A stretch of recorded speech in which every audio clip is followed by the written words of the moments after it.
All right. Hello, everyone. Welcome to another episode of the Quiver Podcast, where we'll be discussing the straight sets win over the UE Red Warriors. I'm Kiko, joined today by Brian. Say hello. Hi everyone. And Vic. Magandang panalo, everybody. Ayan. Three of us today for the three sets win. Actually, all the games today were three sets wins. On time lahat, on time lahat. On time lahat eh. On Yun pa time yung lahat. sikreto eh. On time, makauwi na maaga. Di ba? On time lahat. Sakto yun lang si stretch si signal na broadcast. Wala. Walang OT. Walang walang mapipreempt na na telecast ng kung ano man next. Tama. Oo. Hindi mo late sa next program. Yeah. But guys, Yes. let's talk about the top volleyball. LaSalle securing its hold on second place against a winless UE Red Warriors Lady Warriors team. But we knew it. We were favored from the start, but Brian, it wasn't as straightforward as it was supposed to be, right? There's a bit of a challenge there from that first set from UE. Yeah, we saw that they had that fighting spirit, and even if sila yung unang team na na-eliminate officially from Final Four, we saw that fight in them na they have nothing to lose, so they'll give everyone else na makakalaban nila a difficult time. From what we've seen in the first round against this UE team, hindi tayo nadalian kasi umabot ng fourth set. That just goes to show that a team like UE na medyo minamalas, I think they could have won one or two games as well this season. They can't go toe to toe with us. Especially may prone tayo to make mistakes, and I think they did well in matching us there. But at the same time, yung defense nila, I think that's what's remarkable. In both games, kahit nung previous round, and now obviously, I think there was a time in the first set that they had 13 excellent digs, which obviously helped keep in step with LaSalle. But fortunately for us, we have talented players and composure na din. I guess we developed that now. Because I think when UE won a set against us in the first round, we were rattled eh. Kasi parang the expectation was it's gonna be straightforward against UE, but it wasn't. And I guess now they drew from that experience, etc. Okay, we have to treat this team with more respect, even if their win-loss record said otherwise. And yeah, and they even reached the second technical timeout first earlier, diba? It was still not going as we expected. Usually when we play UE in past years na di yan abot ng 20 dapat, diba? In a set. Usually yung standard ng Lasal. But actually that first set, they hung tight with us. Vic, I guess it goes both ways. UE showed us the importance of having floor defense in setting up diba, their game. Us, we struggle their floor defense. Talk about that earlier in the game, how important it is for both LaSalle moving forward and how UE stay in the game with their floor defense. I think yun yung pinag-uusapan natin sa pre-prod di ba? Parang if we compare it to basketball, di ba? Parang yung receive yun yung rebound eh. Kasi if you don't have a good setup with the ball, di ba? Parang if in basketball, if you don't get the rebound, wala naman eh. I mean, you can't execute your offense. Similarly in volleyball na kaya we are saying na parang eventually pagalingan talaga mag-receive eh. Patibayan mag-receive eh. Kasi if you can't receive, chances are di ka makaka-atake. You won't set up any points either. So, kumbaga parang more pressure on your setter din pag ganon, 'di ba? Antayin mo Mag-adjust. yung kalaban mo magkamali eh, which is I think medyo sa basketball okay siya, medyo possible yun kasi may contact eh. Sa volleyball medyo mahirap umasa na antayin mo lang yung kalaban mo magkamali. Parang dapat there's still a fair share of attack points eh, 'di ba? Rather than just relying on your opponent's errors for as a source of your points. Yeah. Brian, looking at the past, we're in a 3-game win streak going into this game, right? After coming after the loss from NU, beating UST, Neo, now UE. Those past 2 games, it was Angel, Giovanna carrying the load for us, carrying that over the hump against UST, forcing making their mark against Ateneo. Now we saw a more balanced approach from this team this game, and something very promising. Before we go to the parts of that, Vic, talk about this game. You're seeing the likes of finally seeing We were waiting for si Jill Santos. A wild Jill Mm, Santos appeared, di ba? sa wakas. Mm, Sa finally. wakas. Any idea first, Bri? What we were wondering why she didn't show up nung first round. I think I heard there were some injuries, and based on her interviews, I think it was Coach Ramil wanting her to slowly absorb the system. Is that how you Mm. saw it? May well be the case kasi 'di ba? Mahirap na isalang kaagad na yung system ni Coach Ramil, it matters yung reps mo. Parang kapag lost ka sa system, yeah, maybe you can have individual brilliance, pero Halata that talaga eh. puts Mm. everyone else, parang walang synchronization. So I guess the priority is to really adapt to the system and adapt to the style of play of your teammates as well, because that's the backbone of the system. So I think yun. And we prior to this game, we also only saw her against UE. So I guess that Mm-hmm. reflected the confidence na, I mean, yeah, like what I said earlier, hindi madali kalaban yung UE, but then we have to also acknowledge that among the 7 teams na nakalaban ng Lasal, maybe dito sa UE yung may room for experimentation in one or two sections of the game. And we saw a lot of her in the second set. I think that's where she was more active. And yun dun nga nakita natin yung potential niya with her attacks. Oo nga. Baka UE stopper siya. Baka yung role niya for the season. yung siya yung Kailangan versus natin UE. yan sa basketball. Kasi Well, minsan nahihirapan tayo sa UE. UE. Hindi, pati ano rin yan, hindi ko alam kasi kung kailan ba siya, ano ko lang, dugtungan ko lang yung binanggit ni Brian. Parang, Yeah, go ahead, Sig. as we all know, di ba, pag PhilAm, di ba, parang, hindi ka naman agad nakakaluwas sa Pilipinas. So, Yeah. I'm not sure of the backstory. So, parang, kailan siya dumating and she needs to acclimatize herself with Coach Ramil's system. So yun pwedeng yun din yung reason bakit hindi siya kagad True. nakakalaro. Kasi, I remember Vic, the news that she was joining the team from University of Illinois Chicago was late in the off season. That's when we got word, right, Oo eh. of her coming in. Yep. So that could be a part of the reason that. So yeah, it could be right, could be acclimatized. Dapat tinodo na lang yung aircon dun sa Razon during practice para No, para ano talaga. lang, para Naka-high para cool na siya masanay lang. dapat. Oo. Masanay. Para masanay lang. Sige, kasi Kasi sa paano Muwa na sa rin, kasi sa Muwa sa Araneta, yung aircon, itodo na rin. 'Di ba? But Vic, going from the start of the season, you said we cannot rely on Angel and Shavana especially if we want to beat NU.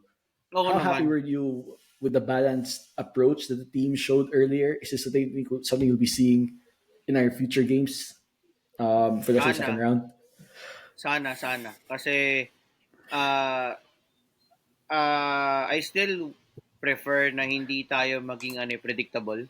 Kasi I think that's one of the keys to finally siguro winning in a convincing manner against UST and getting over the hump kay NU na there are really madaming scorers talaga na lilitaw.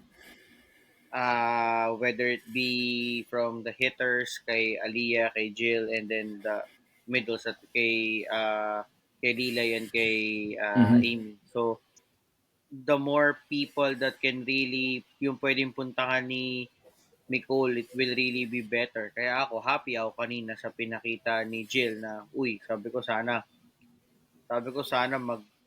mag-start na siya na magtuloy-tuloy talaga na ganyan on our remaining games, no? So para hindi lang tayo in preparation na rin going into the final four, kasi I think if we will hindi naman sa sinasabi natin na we can look past the other teams except FEU kasi but I think FEU na lang naman yung final four contender na naiiwan sa listahan natin. The rest are fighting for their spots. No? Hindi ko naman sinasabi na pwede natin silang i-look past, but ito yung mga pwedeng may room din eh. Pwedeng may room na baka pwedeng idahan-dahan na si Jill. And hopefully pagdating natin ng Final Four, mas magiging pulido pa kung ano yung mga kailangan natin i-work on. Kasi definitely we still need to work on a lot of things as we Correct. clean up yung schedules natin for the second round. Yeah, and looking at our, as always, we want to peak towards the Final Four in the finals, diba? We know we can take FEU, we know we can take UST, we know we can take these other teams. The question is now, will we have enough depth to beat NU? That will come down to that question at the end of the day. Brian, from what you've seen so far, we've seen certain pieces, Soreño stepping up, Santos stepping up some games, even si Laika, diba? Do you remember during the first part of the season, nung doom and gloom pa lahat, talo sa NU, talo sa UST, diba? We were 1-2. It's like, oh no, this LaSalle team has no depth. We have problems with recruitment. Maybe we don't have the players to implement Coach Ramil's system. Looking at how different players are stepping up at different points now, do you still see depth as an issue for the Lady Spikers? I think we can cover enough depth. We don't really want a lot of players, na like what Mika Esperanza said when she guessed. There will be 7 to 8 players talaga that will see significant time, and that's usually the starting six, the libero, and one other player off the bench. But then yung combinations niyan can vary depending on the situation. Eh. And we see sometimes from Coach Ramil, especially lalo na nung kasagsagan na nagcha-challenge siya by both UST, Ateneo, FEU, and NU.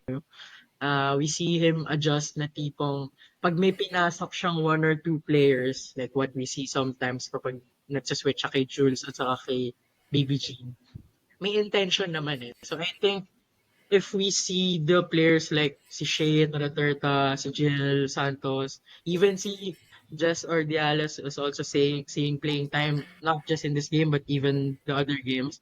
So it's slowly instilling belief and slowly assigning the purpose why they are why are they entering the game, kasi hindi naman sila pinapasok randomly eh. Coach Ramil, Coach Noel, whenever they make these changes, may intention yan eh. May logic yan. And usually kahit saglit lang yung time nila, it's enough to make an impact, and then that can already reset. So for me, the depth now, knowing that Jill, yun nga, we don't know how much we can see from her, but obviously, I think what I would like to see from the supporting cast is that they are ready. Parang wala naman ako nakitang unprepared sa kanila. Obviously, they will not be productive all the time, pero I see that preparedness whenever they are sent to the crew. Yeah, and I like what you guys said about yung when si Coach Ramil, di ba? Coach Noel, when they come, hindi yung sinasabing magic bull, hindi yun magic eh. They've seen something in training, they've seen these players in preseason, they know when to put them in certain moments. And year after year, I've seen all those chances with Ramil, he knows how to put them in the right spots, and that has turned around sets for us eh. Yung down 3, down 4, so mag-run tayo with yung mga magic hugot niya or to seal a set. He knows how to use those players, and I think we have a few gems here in this lineup that might be able to take us to the finals. Well, hopefully. Okay. Guys, now looking at we know this UE was probably our last, I should say, the easiest game on the schedule. In the middle of the schedule, so like our midweek break. Take another week, we play UE. We play UP next after Madali malito eh. Madali malito. We play UP. Nagkakapad ko na minsan eh. We play UP. We play Shiny Tura and Friends. Yung one team. We play Shiny Tura and Friends. Si Shai yung mga tropa niya. Si Shai yung mga tropa niya sa Tura. Shiny Tura and the Adamson Falcons, di ba? I don't know with Adamson, they're one-man teams. I think it's a trademark for them in sport. Well, baka ihang na yung jersey niya. Let's see. Baka usapan magka-fever siya one time si hang na yung jersey niya. Si Adamson yata sa softball lang maraming player maraming gumagawa. Yun nga eh. Softball lang talaga. 9 deep sila doon or more. 9 deep sila eh. Pag hindi na softball, talagang one-man team lang kailangan. One-man team. One-man team lang. Yeah, so we play UP, we play Shai Natura, then we play FEU, which is one of our contenders. If we win all 3, Vic, Brian, most likely we have the second spot. We have the twice to beat. Angel, what kanina was talking about earlier, saying how this TLSU team has not peaked yet. Vic, do you agree with that statement, saying that we have the best to come, still see the best to come in this next 3 games and going to the Final Four? With what Oo, you've seen so kasi far. ako oo, kasi yun nga based from what we've seen sa match kanina, 'di ba? Parang alam mo yun na I'm hoping na ito yung springboard match into ano pa yung makikita natin going into the Final Four. 'Di ba? Parang medyo shaky kanina first and third sets kasi may mga ano pa, pero alam mo yun, sana ito yung springboard heading into next weekend and to yung mga susunod pa na matches natin na hopefully we will be able to clean up already what we need to uh, clean up. So sa akin, agree naman ako kay Angel na meron pa tayong ibubuga, mas meron pang igaganda yung laro natin apart from what we have shown after 11 matches na tama no nakaka-11 Yes, na tayo no. 8-3 record. After 11 matches, mas meron pa tayo maipapakita doon. Was there a bit of concern, Vic, for you? Because we were hoping na after UST, dire-diretso na to, diba? We were saying we're gonna get it. We won't be looking back. We struggled against UE in that first set, third set against a winless team in the league. Was there cause for concern for you, or is it more like credit to UE? They showed up in those sets. Ako hindi. Kasi I think nung preview naman, yung preview namin ni Brian, I think it was also discussed na alam naman natin na kaya manalo, but it's more of talagang makakakita tayo ng moments na we're trying things, may time na pwede mag-experiment, pwede mong tignan kasi ano naman ito yung type of matches na medyo confident ka kahit papaano na if we turn on the switch will really be turned on eh. So alam mo namang kumbaga pwede ka maglaro ng may turn on and off yung switch. So para sa akin hindi naman ako kinabahan kanina. Actually to be honest, okay ako mag 4 sets din kanina if it will go to 4 sets. Basta alam ko naman na we can win, alam ko na we will win. It's just a matter of kung ilang sets siya. And dahil nga for sure definitely we will see some things na pwedeng tinitignan ng coaching staff siguro, meron silang tinitingnan, meron silang gustong makita na probably pwedeng i-implement sa next matches. Yeah, and you could see them trying things earlier. Now going to our Bri Victor Derechuhan hot take on top of the game. So we're on a 3-game winning streak now. 3 more to go. Do you think, Bri, we will sweep these last 3 games, win one the final, all the way to the finals?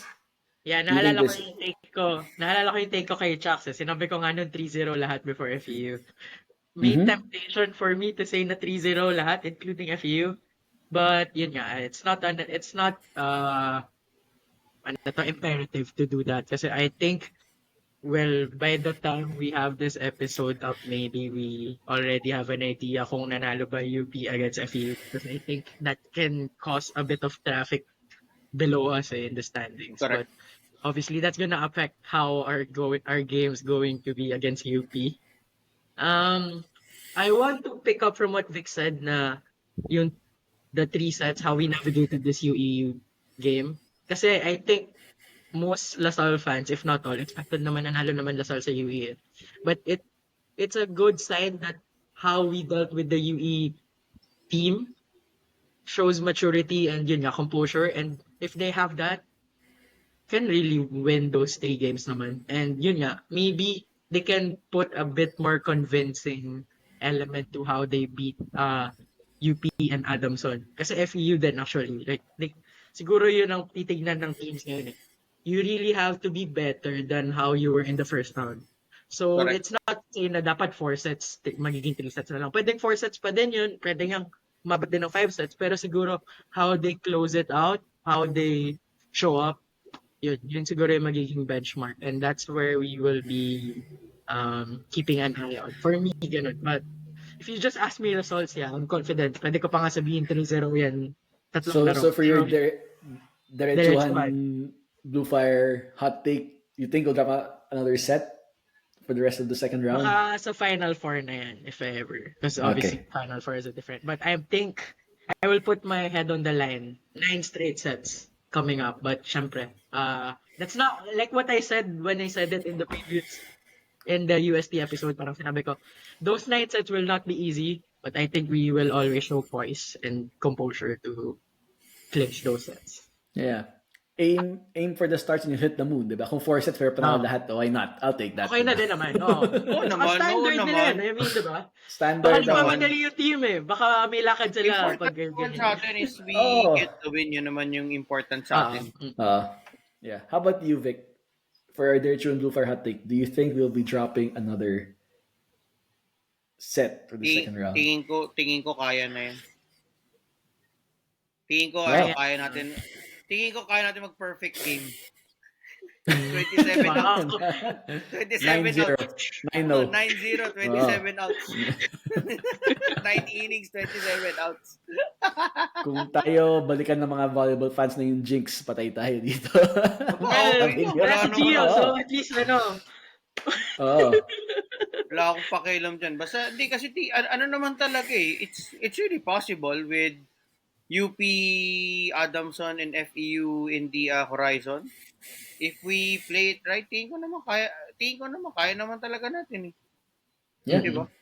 If we play to our hindi potential. naman tayo nagyayabang. Yes, hindi naman tayo nagyayabang dyan eh. Parang, if we really play it well, play it smart, I think it's possible. Yeah. We've always said from the start, if you play to our potential, I think we can beat any team, including UST. Maybe NU is the big question mark because NU may take it something extra to get over that hump. But UST, kailangan FEU, natin ng 10 errors per set sa NU. I think for us to have a sniff. At least in current form, But yun nga, UP is a team that also beat NU, diba? So it's also going to be fascinating. And it shows anything can still happen in volleyball, diba? Totoo. Anything can happen. Before we go to our next topic, guys, we'd like to thank our today's sponsors first. First Blue Fire LPG for all your office, canteen, cafeteria needs. Contact Blue Fire LPG on social media and Sabi Skincare. Yeah. When the going gets tough, keep your skin fresh. Nagsabi ka. Sabi Skincare. Skin fresh and rejuvenated. And you'll take Ibarra Manila. Check out their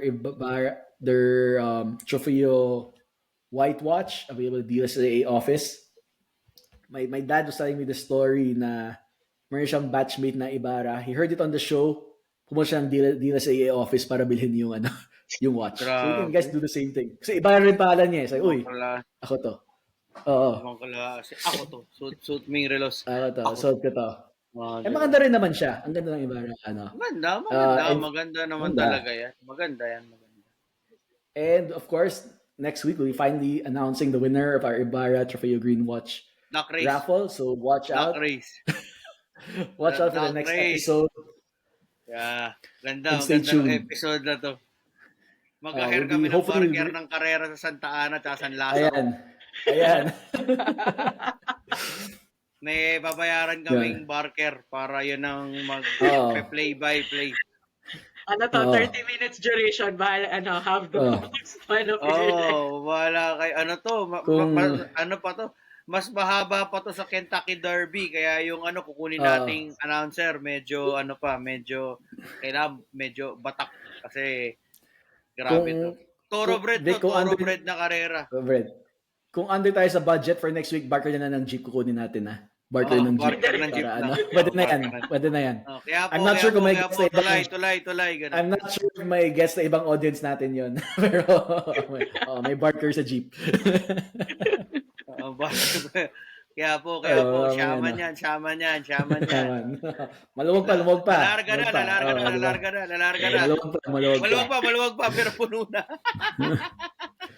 Guys, speaking of kung masisikip na, what's getting tight, the men's race in men's volleyball. Grabe din yan. Lasal winning also in 3 sets. That first set didn't ever wanted to end. They were changing Ayaw blows. na nila matapos ng normal eh.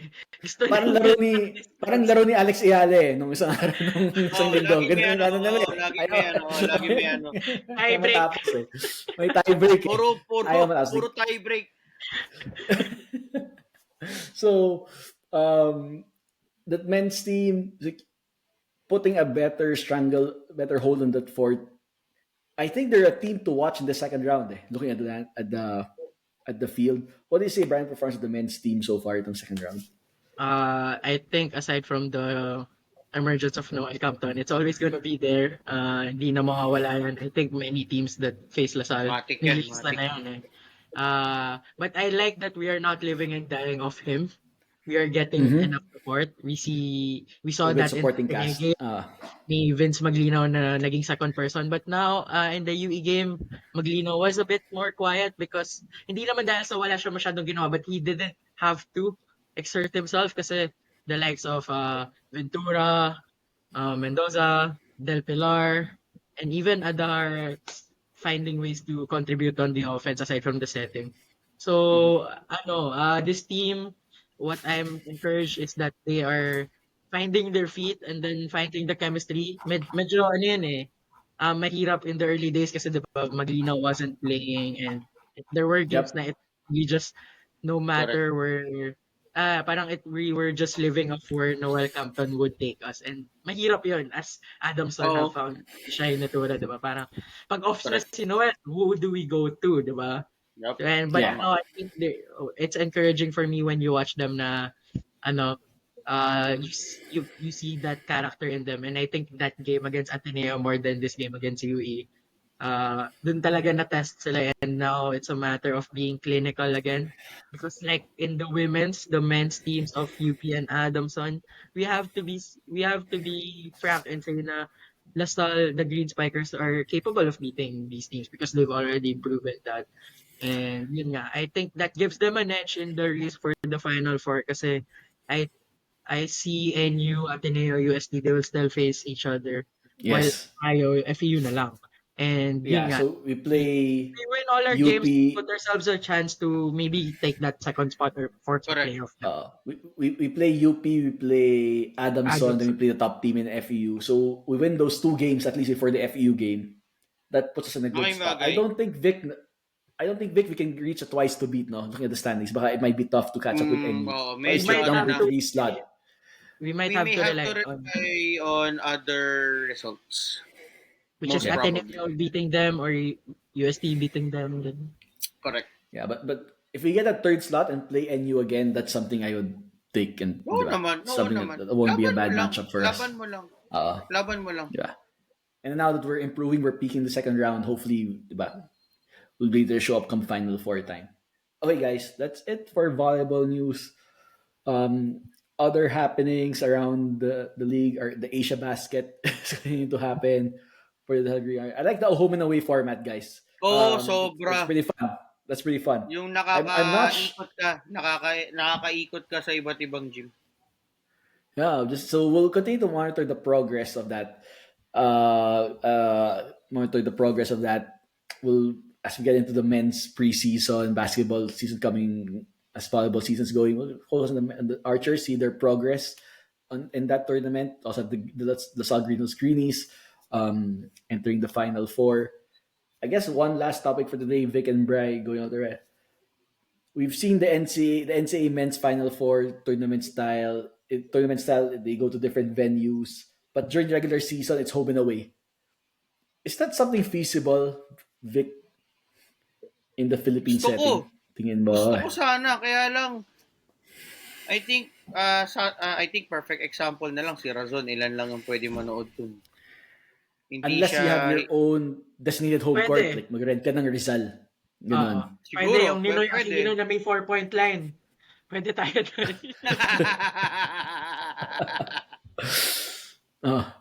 So yung NU sa MOA, automatic. Yung ano nila. Oo, may sarili silang dugout sa MOA eh. Diba? Oo. Yeah.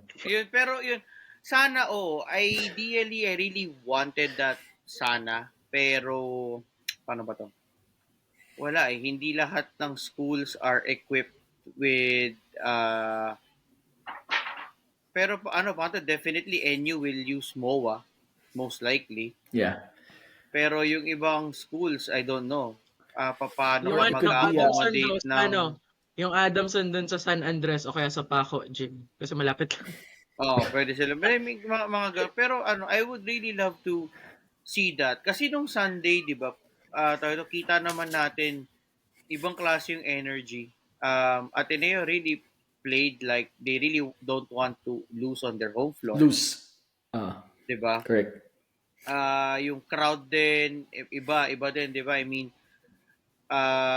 Mason din, hindi natapos eh. Talagang the fans really felt na kumbaga pinaramdam nila kay Mason yung ano nila eh. Pero yun It's the BJ Manalo treatment. Yes, di ba? Pero alam mo yun, pero it's fun. It's fun na after natin manalo, di ba? Kakaway ka pa sa crowd, di ba? Pwede basketball, volleyball.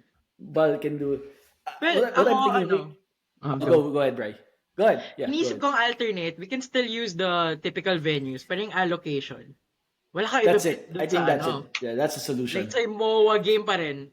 Tapos ang bebentahan mo lang yung mag-home game ng dalawang kunwari NU versus Adamson tapos LaSalle versus UE. And then ang home team are NU and LaSalle. Correct. May option to either have one ticket lang for that na pwedeng NU and LaSalle fans lang yung access or i-separate tickets mo nga. I think pag coming yung home of the UAAP baka pwede na nila i-consider yan. Yeah. Still a long I think time. that's the work around the allocation. Just have home and away games. Ikaw na bahala where you want to have your venue. I guess magiging issue na doon si broadcaster. Siyempre gusto nila tipid, diba? Isang venue. Correct. Which is what they do sa MPBL if I'm not mistaken. Diba minsan ganun double header siya. Basta meron lang Bri. Isa lang yung may home. Basta yung main game, yun yung home. Oo, yun nga. Pwede tapos siya. Tapos merong yung first two games, yun ibang team siya. Yep. Neutral. So I guess that's one way of doing it. You could even do back-to-back na juniors, women's, men's eh. Kung gusto mong ganun. Yes. Ang saya nun, na home and away. Ang problema natin, kasi sa Alabang ba natin siya gagawin sa top? Yun na. Diba? Tama. But I think it's something to consider, diba, for the future, having home and away. I think we have enough venues. Then maybe come Final Four time, you can have the 50-50 venues again. Yung nagsagutan yung crowd. Sa diba? Philippine Arena. Yung parang Final Four, diba? Yung venue. Tapos tumatalon lahat. Yun. Saya nun. Saya. Masaya. It's a quick sidebar discussion, seeing the interesting how it plays out. Maybe something we can look forward to UAP in future volleyball. And also we would like to invite our fellow fans, diba? Baka may comments sila, like what do they want let us know. Sa home and away. Pero maganda siya talaga. I mean, ako natuwa ako with how it went nung Sunday, especially si Kian tsaka si Jacob after the game pa kaway-kaway sa crowd. Diba? I really love that. Kasi that's the purpose eh. And I think side story. This year ang banu ng UNC, 'di ba? So parang and Duke is really malakas. North Carolina for the parang they're beating UNC very comfortably sa Chapel Hill. And pucha kita may angas ng Duke, 'di ba? Parang we are beating you so bad. Parang ganun sila. Alam mo yun, you see that type of atmosphere, 'di ba, na it's nice. Exciting. Yeah. 'Di ba? Kasi talagang may gana maglaro eh. Kasi nga ayaw mo matalo sa home floor mo eh. Iba yung pride na we cannot lose on our home court eh. Iba. Yes. Tapos nung yung may crowd kaya yung stadium. Iba yun eh. Correct. And I think we will see yung test of metal na go to a hostile na away game. UAP. Diba? Masubukan ka talaga nun eh. Oo. Kumbaga mentally, you'll be tested mentally. Even tapos pagka ganyan, bawal magdala ng drums yung iba, di ba? Ikaw lang. Ikaw lang pwede. So cheer mo lang. Oo. Cheer mo lang. Even volleyball games, I can imagine. Ano yun? Crazy yung wala kang maririnig na ibang cheer dun. Kundi yung cheer lang ng home school. Yep. All right. Yeah, so guys, let us know. What do you guys think? Should we do home and away for UAP men's basketball, women's volleyball? Would be something you'd like to see, something you enjoy? Or do you enjoy yung a 50-50 crowd where there's interaction the same? Let us know in the comments. So that's it for today's episode, guys. We'll probably have something for you midweek. Then we'll have something for you next weekend for the UP game. Let's see if you can avoid an upset against them. They beat NU. Should be a tricky game for us. So remember to follow us on the Quiver here on social media. Listen to us on YouTube and Spotify. Follow us for more Lasal sports content there. All right, so that's everything, guys. Brian, Vic, thanks for joining us today. Thanks everyone for listening. You've been great. We'd love to hear your thoughts. Reach out to us. And as we always say, guys, Animal Animal. Animal Asal! Asal.